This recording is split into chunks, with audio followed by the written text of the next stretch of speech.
suaranya Raka udah makin gemetar aja. Terima kasih. Oke, ya, makasih ya.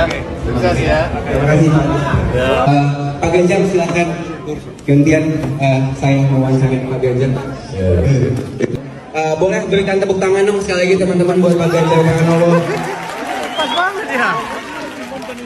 Oke, Pak teman-teman, Pak Anies tadi udah selesai jadi pembicara. Sekarang giliran Pak Ganjar. Ini beliau Pak Ganjar lagi berbicara di depan. Cuman untuk kursinya kita lihat dari belakang udah banyak yang kosong, ditinggal pergi oleh anak muda. Oke, kita ikuti anak-anak muda ini pada kemana. Nah, beliau anak-anak muda ini pada mengikuti Pak Anies Baswedan. Mereka mengikuti Pak Anies Baswedan untuk berfoto-foto. Pak Ganjar lagi bicara di dalam, anak-anak muda keluar nguber-nguber Pak Anies.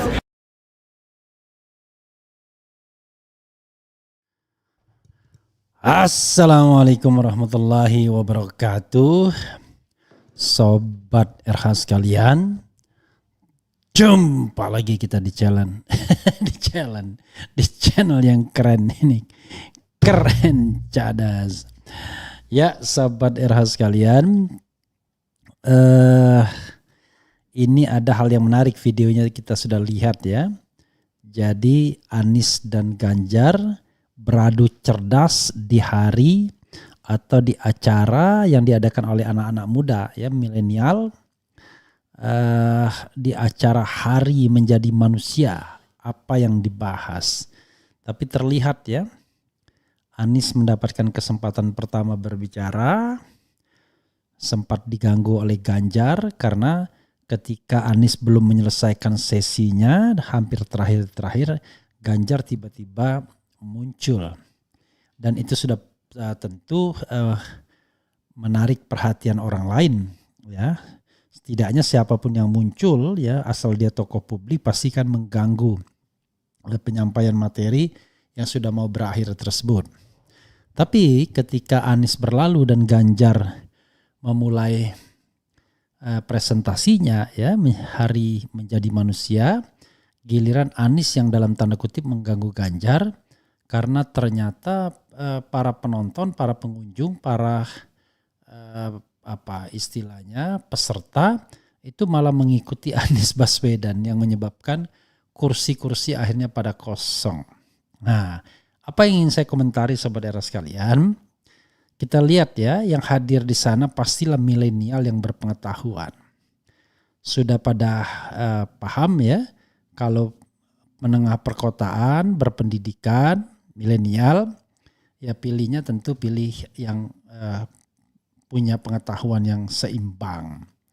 Atau paling tidak bisa memenuhi dahaga intelektual kaum muda. Dan Anies Baswedan lah orangnya. Jadi ini satu keunggulan Anies dibandingkan Ganjar yang tentu tidak bisa dimungkiri. Tapi bukan berarti saya mengatakan Anies pasti menang. Tapi kalau kita melihat bahwa orang pintar itu harus memimpin Indonesia, maka Anies lah orangnya. Tapi kalau sekedar misalnya populer ya, bisa main TikTok ya, kemudian bisa ya katakanlah masuk ke masyarakat kelas bawah karena dianggap merakyat dan lain sebagainya, maka ya mungkin Ganjar jauh lebih berpeluang karena persepsinya adalah Ganjar didukung oleh katakanlah pemilih-pemilih non perkotaan dengan pendidikan yang agak di bawah. Jadi bukan berarti kemudian Ganjar lebih dicintai orang miskin atau orang terbelakang. Permasalahannya sobat era sekalian, kita ini tidak memiliki yang namanya kecerdasan di dalam memilih. Jadi masih tipis yang namanya smart voter, memilih dengan alasan yang sangat akuntabel itu masih sedikit. Jadi biasanya memilih dengan alasan emosional, dan yang paling gampang adalah seperti identifikasi yang pernah dikatakan Jokowi. Jokowi adalah kita ya. Jadi menunjukkan bahwa sederhana, kemudian merakyat dan lain sebagainya. yang ternyata tidak bisa juga menyelesaikan persoalan bangsa ya. Jadi Anda tidak bisa menyelesaikan persoalan bangsa karena hanya karena Anda dipersepsi merakyat atau pura-pura merakyat ya. Anda bisa menyelesaikan persoalan bangsa karena kalau Anda memiliki kapasitas. Nah, kapasitas itulah yang kadang-kadang luput dalam penilaian banyak pemilih di Indonesia, dan mudah-mudahan 2024 tidak ya. Jadi kita membutuhkan pemimpin yang punya kapasitas, bukan sekedar elektabilitas saja, bukan sekedar terkenal saja. Terkenal tapi setelah itu bodoh, nggak bisa apa-apa ya, berat juga ya. Oke, coba lihat nih, Ganjar Anies saling berbisik di acara Hari Menjadi Manusia. Apa yang dibahas, apa yang ditawarkan? Coba kita baca ini ya. Inilah.com Kendari ya. Momen keakraban. Nah, terlihat ya bedanya. Kalau Anies gundul setelah naik haji, kalau Ganjar nggak mau gundul dia. Kita lihat ya. Kalau Anies mau gundul, Ganjar nggak mau gundul ya. Itu artinya apa? Ya, dalam perspektif religi, Ganjar nggak paham tuh kalau menjadi haji gundul itu justru sunnah. Itu yang disarankan Rasulullah ya. Jadi barangkali dia masih berpikir soal bagus dan jelek ya. Momen keakraban dua bakal calon presiden, Ganjar Pranowo dan Anies Baswedan, mencuat dari acara Hari Menjadi Manusia di Kuncit ya, Kuningan City, Jakarta Selatan. Tak hanya berbincang, Ganjar dan Anies pun sempat terlihat saling berbisik yang menuai keingintahuan peserta acara dan awak media yang hadir di lokasi. Ganjar sendiri mengklaim aksinya berbicara sambil berbisik dan Anies tak membahas soal politik. Namun kata dia hanya mengingatkan untuk saling menjaga kesehatan. Kita sama-sama harus jaga kesehatan, itu saja kata Ganjar saat ditemui awak media. Ganjar menegaskan dirinya tidak membicarakan politik dengan Anies sebab Ganjar menyebut dirinya dan Anies diundang dalam acara yang berfokus pada kesehatan mental, bukan diskusi politik. Ya, kesehatan mental, kalau mereka bukan capres atau calon presiden ya nggak mungkin lah diundang. Kita harus paham itu. Kecuali kalian buka acara obrolan politik, tadi obrolannya mental health gitu ya ungkapnya. Sebelumnya Ganjar dan Anies sempat berfoto bersama di hadapan awak media dalam acara Hari Menjadi Manusia di Kuningan City, Setiabudi, Jakarta Selatan, Sabtu malam. Anies menyebut Ganjar bukan sosok asing. Kami teman lama, ya dari zaman kuliah, kata Anies. Ya saya yang paham betul ya, Anies dan Ganjar tidak dalam satu frekuensi pertemanannya ya. Kalau Anies itu di Senat Mahasiswa UGM serta HMI ya. Kalau Ganjar di pencinta alam, terutama naik gunung. Jadi berbeda frekuensi sesungguhnya. Tetapi mereka memang berasal dari universitas yang sama, Gajah Mada University, termasuk saya ya. Kemudian oleh karena itu Anies mengakui keduanya tetap bersahabat kendati sudah mulai berkontestasi menuju pemilihan presiden Pilpres 2024. Saya sering sampaikan yang namanya lawan debat itu teman berpikir. Lawan voli itu teman olahraga, lawan dalam kompetisi politik pemilu itu adalah teman dalam demokrasi. Jadi biasa saja ini sebuah kegiatan untuk memberikan manfaat yang besar kepada masyarakat, ujar Anies memaparkan. Ya benar ya, asal tidak main curang. Kalau main curang ya itu sama aja tidak mendidik namanya.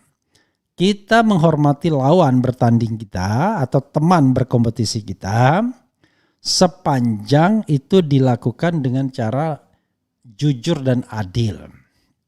Tapi kalau misalnya dalam pertandingan sepak bola ada kecurangan, ya tentu pihak lawan tidak akan pernah terima kalau dia kalah. Jadi menang dan kalah itu harus dengan jujur dan adil. Nah, untuk jujur dan adil itu syaratnya banyak.